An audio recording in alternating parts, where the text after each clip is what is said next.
Good morning. This is Ron. It is Tuesday, August the 7th. Welcome to Story Time.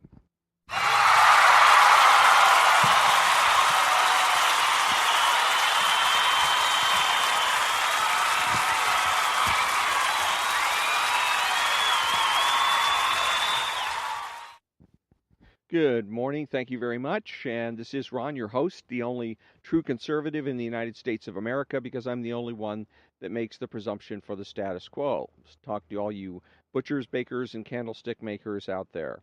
So this morning, I'm going to be reading from, start off here, from Ayn Rand has a book that is basically like a glossary of various different terms. Some of them are common terms, and others are more specific to objectivism. And so I'm going to be reading the one that's called Argument from Intimidation. Argument from Intimidation. This is a certain type of argument which, in fact, is not an argument, but a means of forestalling debate and extorting an opponent's agreement with one's undiscussed notions. It is a method of bypassing logic by means of psychological pressure. It consists of threatening to impeach an opponent's character by means of his argument, thus impeaching the argument without debate. Example, quote, only the immoral can fail to see that candidate X's argument is false, unquote. The falsehood of his argument is asserted arbitrarily and offered as proof of his immorality. In today's epistemological jungle, that second method is used more frequently than any other type of irrational argument. It should be classified as a logical fallacy and may be designated as the argument from intimidation. The essential characteristic of the argument from intimidation is its appeal to moral self-doubt and its reliance on the fear, guilt, or ignorance of the victim. It is used in the form of an ultimatum demanding that the victim renounce a given idea without discussion under threat of being considered morally unworthy. The pattern is always only those who are evil, dishonest, heartless, insensitive, ignorant, etc., can hold such an idea. The argument from intimidation dominates today's discussions in two forms, in public speeches and print. It flourishes in the form of long, involved, elaborate structures of unintelligible verbiage which convey nothing clearly except a moral threat. Only the primitive-minded can fail to realize that clarity is oversimplification. But in private day-by-day experience, it comes up wordlessly between the lines in the form of inarticulate sounds conveying unstated implications. It relies not on what is said, but on how it is said. Not on content, but on tone of voice. The tone is usually one of scornful or belligerent incredulity. Surely you're not an advocate of capitalism, are you? And if this does not intimidate the prospective victim, who answers properly, I am, the ensuing dialogue goes something like this. Oh, you couldn't be. Not really. Really. But everybody knows that capitalism is outdated. I don't. Oh, come now. Since I don't know it, will you please tell me the reasons for thinking that capitalism is outdated? Oh, don't be ridiculous. Will you tell me the reasons? Well, really, if you don't know, I couldn't possibly tell you. All this is accompanied by raised eyebrows, wide-eyed stares, shrugs, grunts, snickers, and the usual arsenal of nonverbal signals communicating ominous innuendos and emotional vibrations of a single kind: disapproval.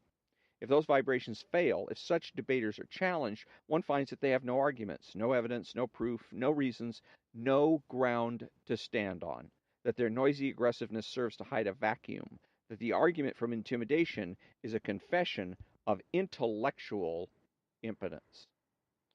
Let me emphasize that the argument from intimidation does not consist of introducing moral judgment into intellectual issues, but of substituting moral judgment for intellectual argument. Moral evaluations are implicit in most intellectual issues. It is not merely permissible, but mandatory to pass moral judgment when and where appropriate. To suppress such judgment is an act of moral cowardice. But a moral judgment must always follow, not precede or supersede the reasons on which it is based. A little quick note here is that she's almost got this right, where she says it's moral cowardice, but as a matter of fact, moral judgments are impossible to avoid. You can't avoid making some type of a moral judgment. How does one resist that argument? There's only one weapon against it: moral certainty.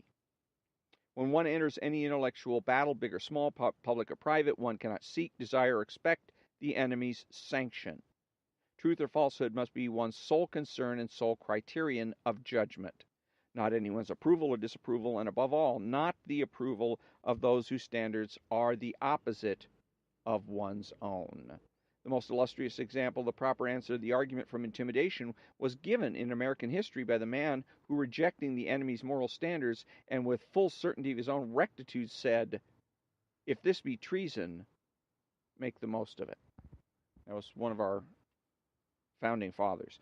So, yeah, and a little bit of Ayn Rand there, and showing the genius of Ayn Rand. The vast majority of the things that Ayn Rand wrote about, that she discovered, that she understood, that she knew, was right on the button, was absolutely beautiful.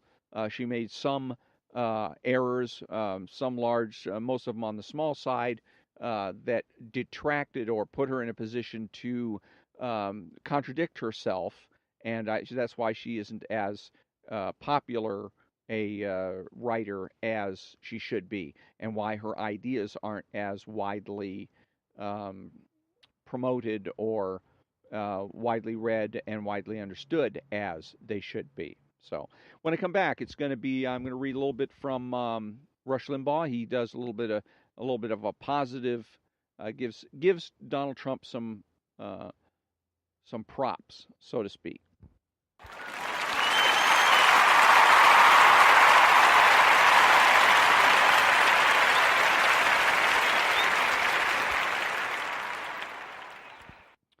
Thank you very much. And so from the Rush Limbaugh app, and from his show from August 3rd, which was, I guess Friday. Yeah. And so the good news on jobs and Trump approval. Rush, we've got the jobs report out now, and we have a record number of Americans employed, 155,965,000 in June. That's the 11th record-setting jobs-related statistic under Donald Trump, the 11th record. The economy added, according to the Bureau of Labor Stats, 157,000 jobs in July. But this is kind of misleading. There are a number of economics experts in the media and throughout the Washington establishment who are disappointed with this number. They're saying if we're coming off a second quarter where GDP was growing at a rate of 4.1% and we only added 157,000 jobs, why, that's not good news. Larry Kudlow has been running around saying, yeah, but that's not all the information, et cetera, et cetera. So anyway, so the point I was trying to make here is, with reading this, is that he goes ahead and gives some good news, and then immediately tamps it down with bad news. So he comes out and says, yes, we've had jobs where 155 million people plus were employed, and that's up, apparently. But then turns around and says, oh, but a lot of economics experts in Washington say that this isn't good enough, that this is a disappointment. Who cares? Who cares? The stat speaks for itself. Jobs are up, unemployment is down. Why introduce the negative here? Why do that? You're on a roll, and you're doing what you should be doing, which is, if you're going to be talking about Donald Trump, unless he's done something obviously stupid or wrong, then you want to play up the positives. You want to be able to say, look, this good thing happened, that good thing happened. He went to Europe and bowled them over. He's gotten concessions from the EU on trade sanctions, etc. Play up the positive news. If I want to listen to negatives about Donald Trump and the administration, I'm not going to listen to Rush Limbaugh. I'll just simply turn it to CNN, MSNBC, or CNBC. And Rush Limbaugh needs to remember that. We want to listen to you. We want to listen to positive things about conservatives and conservatism. So I really wish that he would, because very often he doesn't spend enough time with positives, the positive things that the Trump administration is doing, or conservatives in general. So when he does do the positives, don't temper it with a negative comment. Who cares what the left thinks? And both him and Sean Hannity and some others do the same thing. Hey, there's great news out, but wait a minute. CNN says it's not such good news. CNN says this doesn't count. Who cares? Who cares what any of these folks say? We know what's real and what's not. So when I come back, we're going to be doing a little bit of, we'll see, maybe some reading from the Introducing Marxism book.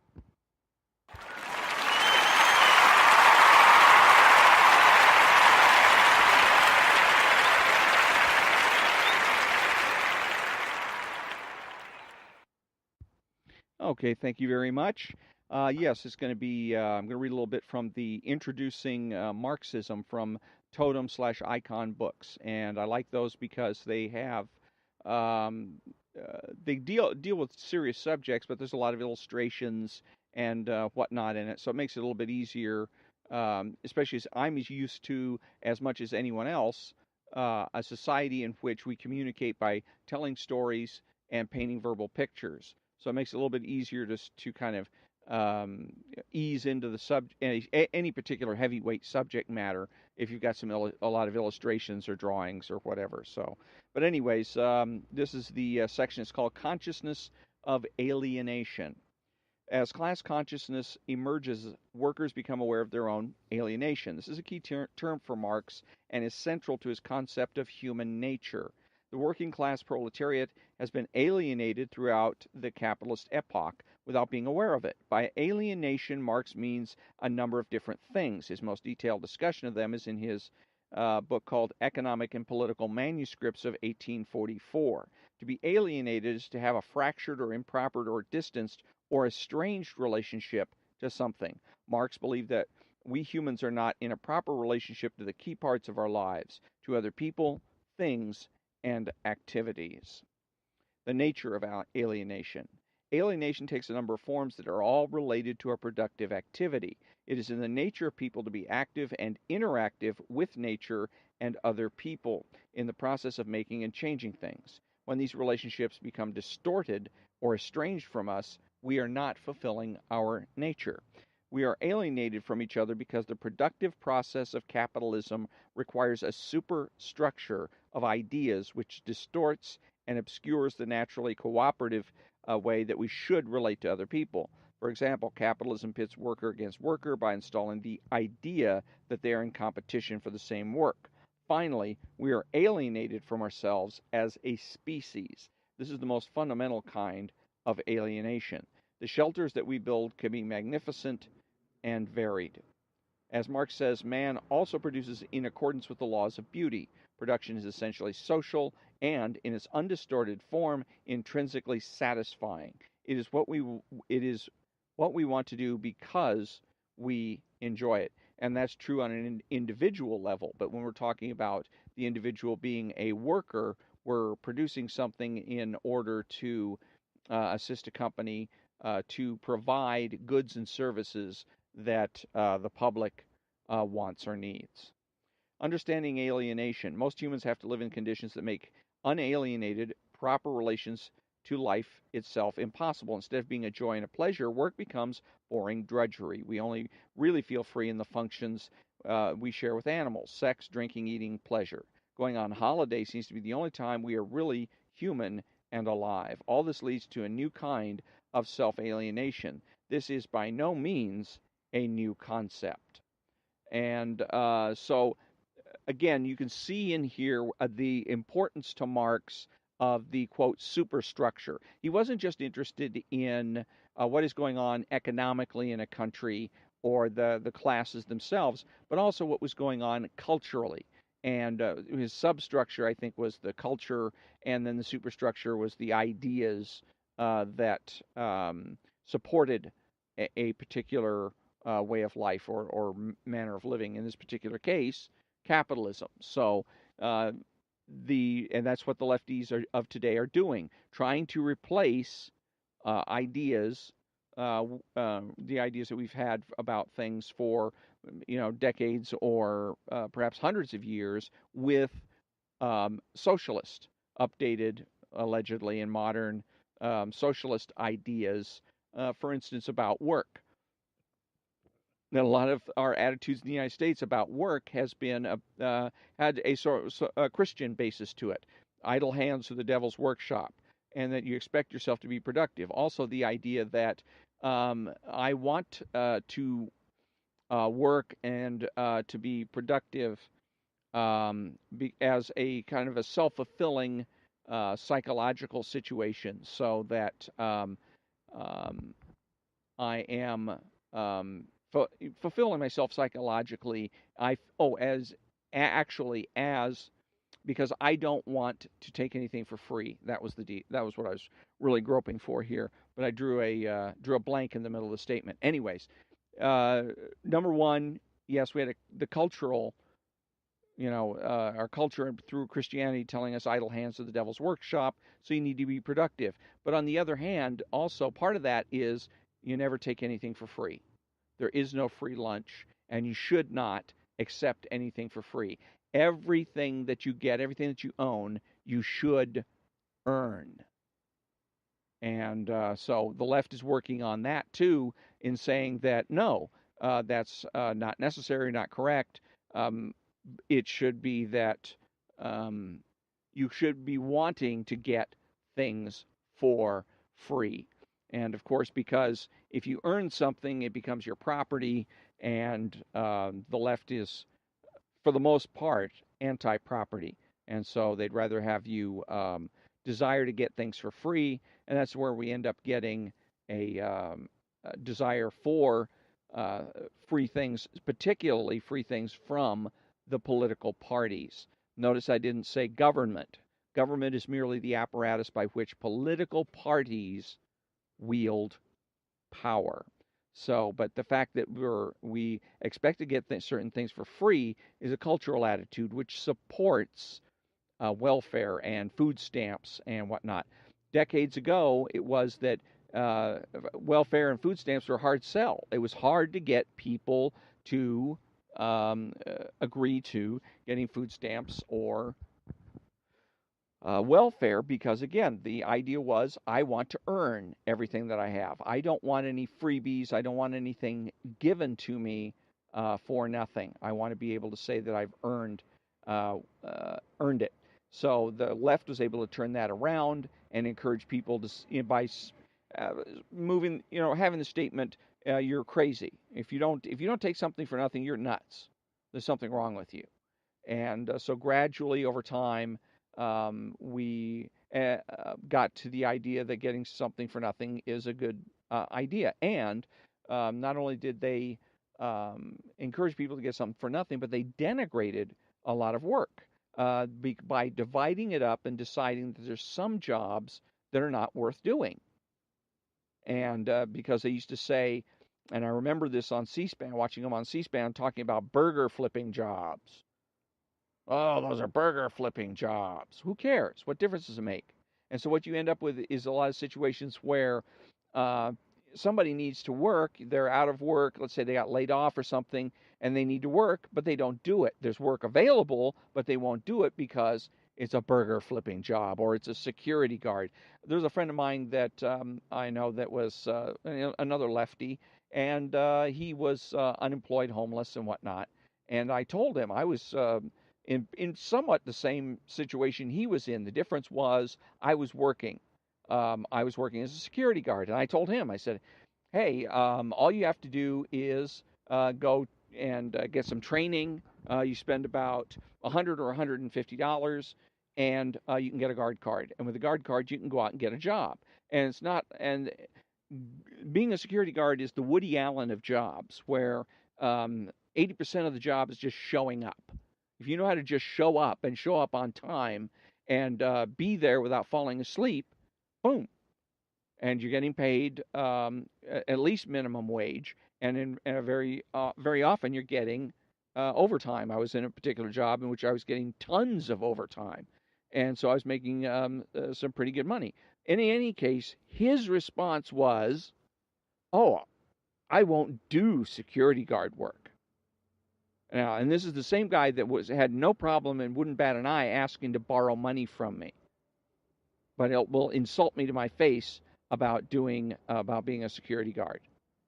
So but anyways, it goes on and on. But where does he get that attitude? From the left. The left that says there are certain jobs that are just not worth doing. And it also comes full circle to the issue of jobs Americans won't do. There's no jobs that Americans won't do, uh, but there are jobs that are out of favor that the left has tainted, so to speak, by again talking about them as being, the minimum wage, entry level positions. Oh, that's terrible. Who wants that? Turning their nose up at perfectly legitimate, perfectly honest work, and instead getting people to raise their expectations. In some cases, well, that they're going to go out and get jobs that they're really not qualified for. They don't have the education, the experience, or the knowledge to take these jobs, but they want them simply because they're not burger flipping jobs or they're not security jobs. And it also makes you wonder too about the relationship of that attitude that the left foisted on this country with gang banging and what goes on with gang banging, which is a lot of times drug dealing. Make a lot of money dealing drugs. So um, if you have the attitude that there's certain jobs that are not worth doing, no wonder there are jobs. First of all, no wonder that we have gangbangers out dealing drugs. And number two, no wonder it is that there are certain jobs that Americans won't do.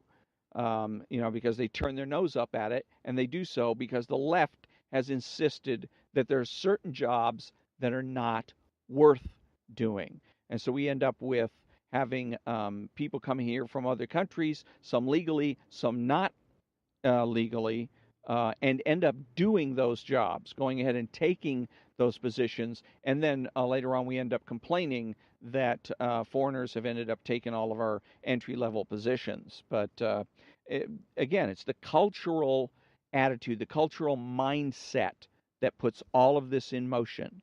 And one of my themes is go back. We need to go back. And one of the things we need to go back to is I don't want anything for free. I want to earn everything I get. And idle hands are the devil's workshop. I want to be productive and as productive as I possibly can be. Part of this, corollary to this, is Rush Limbaugh. And I've mentioned this before, where Rush Limbaugh will give things away on his radio show just for calling him. You call him, you talk to him, and he likes you. He'll say, you know what, that was a fascinating conversation. I'm going to give you an iPhone, a free iPhone. What color do you want? What style? All that. What? Again, he's promoting the left here, directly promoting leftist ideas. And the idea is you're an idiot not to accept something for free. Say. So, anyways, we'll leave it there. And when I come back, I'm going to be reading from what's the other one here? It is Game Theory.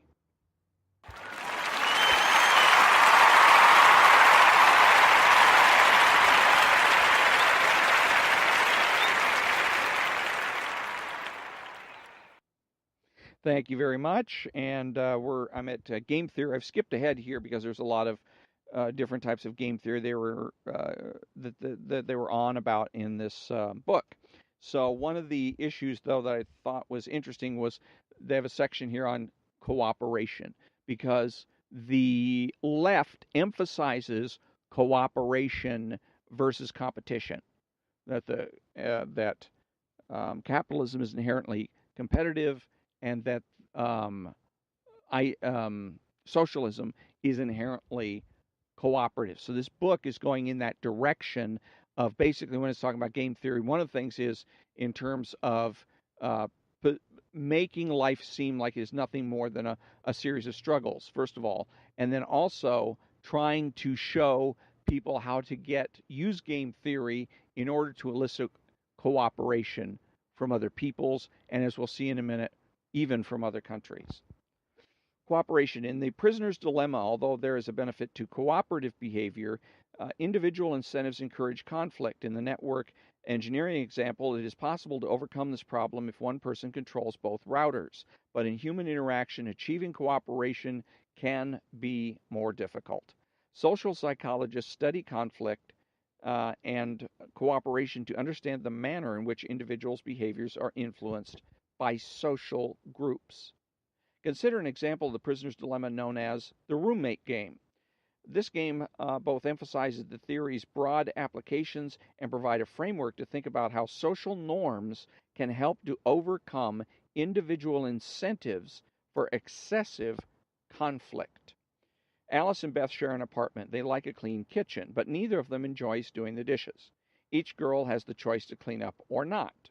They are involved in strategic interaction since Alice's happiness payoff is affected by Beth's choice of action, and vice versa. If neither roommate cleans up, Alice has a payoff of 10, A 10, as does Beth, B 10. These happiness payoff numbers just serve to show us which of the outcomes each girl prefers. If only Beth cleans up, Alice's payoff goes up to 20, but doing the dishes reduces Beth's payoff to 8, A 20, B 8. If only Alice cleans up, the reverse is true, A 8, B 20. If they share the job, the burden of cleaning up is halved, and each gets a payoff of 14. And Beth and Alice are well aware of how each outcome will affect their happiness. The Nash equilibrium of the game is don't clean up, because if either expects her roommate not to clean up, the best response is not to clean up. There is a free rider problem in the roommate game. Alice has the highest payoff when she relaxes while Beth does the dishes. The same goes for Beth. So the girls have a messy kitchen in equilibrium. Let's see here. Messy kitchen in equilibrium with payoffs of 10 each. If they were to cooperate, they would have a greater payoff of 14 each. Nevertheless, maintaining a clean kitchen through cooperation is not an equilibrium outcome. The moment one expects the other to clean up, the incentive to free ride rises to the surface. Education. One way out of the free rider problem is to change the payoffs in the payoff matrix. Early childhood parental involvement and schooling can impose a moral cost when engaged in non-cooperative behavior. And I think right there that says so much about our society and the direction it's going in particularly when it goes to schooling. That so much of schooling is not about learning anything. It's not about mathematics and English and whatnot. It's about social cooperation, teaching children how to overcome their individualistic impulses and to put them inside in favor of cooperation. Let me see.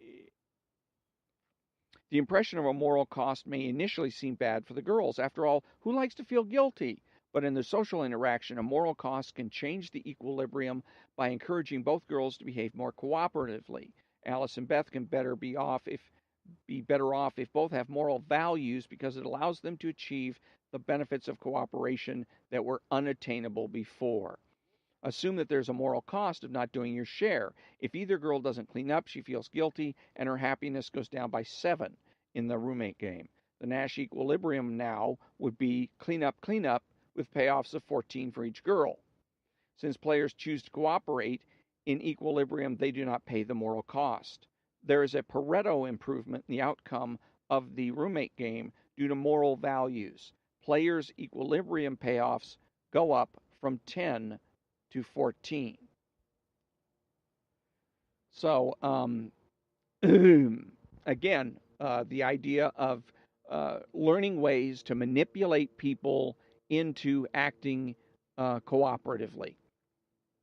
And I suppose that there's also, they're looking at this, the problem as being one of as a community problem, in this case between both the girls. Seems to me that one of the things that's going to happen is you're either going to run out of dishes, and so then you're going to start doing dishes, or the other way to go about it simply is I clean my own dishes.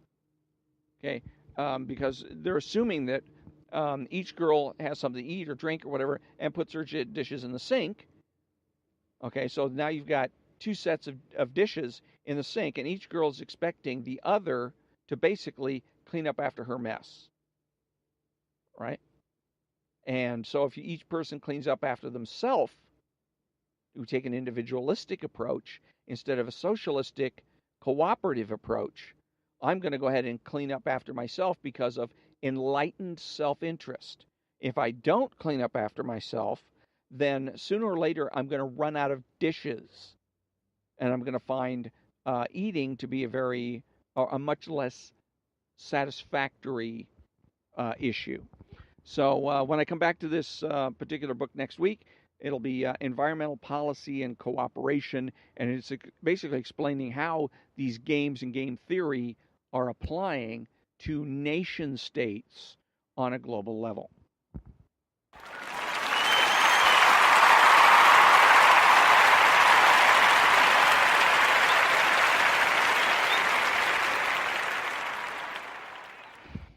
Thank you very much.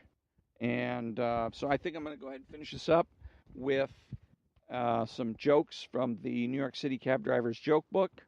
Let me see what we got here.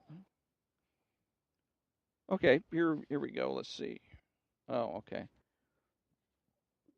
This is where I left off. A man and his wife love to compete with each other. They're always racing each other to do things, betting each other. Everything is a contest. The husband, though, is beginning to get very depressed because he never wins. From the day they were first married, the wife has always won everything. The man goes to a psychiatrist and tells him the problem. He explains that he wouldn't mind losing to his wife once in a while, but he has never won anything. So the shrink says, all we have to do is devise one game where you can't lose. He thinks for a moment and he says, I've got it. Go home and challenge your wife to a pissing contest. Whoever can piss higher on the wall wins. Of course, you'll win. You're a man. The husband goes home, runs in the house, and shouts upstairs, honey, honey, I have a new game. She yells, oh, good, I love games, and runs downstairs. What is it? He says, come outside. So they go out to the side of the garage. Okay, look, we're both going to piss on the wall here, and whoever makes the higher mark wins. The wife says, oh, good, good, good, good. I'll go first. She then lifts up her leg, lifts up her dress, pees on the wall, makes a mark about 6 inches high. Okay, he says, now it's my turn. He unzips his trousers, takes himself out, and is just about to piss when his wife says, hey, wait a minute. No hands allowed. And on that note, we'll conclude another episode of Story Time. And I thank you very much for joining me. And until next time, have a great day.